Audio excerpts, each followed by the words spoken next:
တရားဆိုတော့လဲနေတယ်တပတ်စီပြန်လှဲ့တာတယ်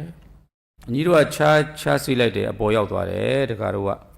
တရေထွေးချလိုက်တယ်တို့ဆရာတော်ဥဒ္ဒရနဲ့ဥကောသန္တာပေါ်တို့ကတခါပြန်ပြီးအပေါ်တက်လက်ပြန်ရောက်တယ်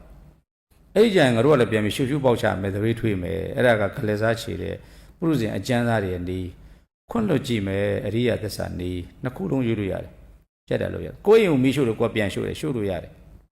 ကိုယ်ရင်မီးရှို့တယ်ကိုပြန်ရှို့လိုက်မှခွန့်လွတ်တယ်ကြက်တယ်လို့ရတယ်နှစ်ခုရှိတယ်တွားရပဲဇွတ်မလုတ်ခိုင်းဇွတ်မလုတ်ခိုင်း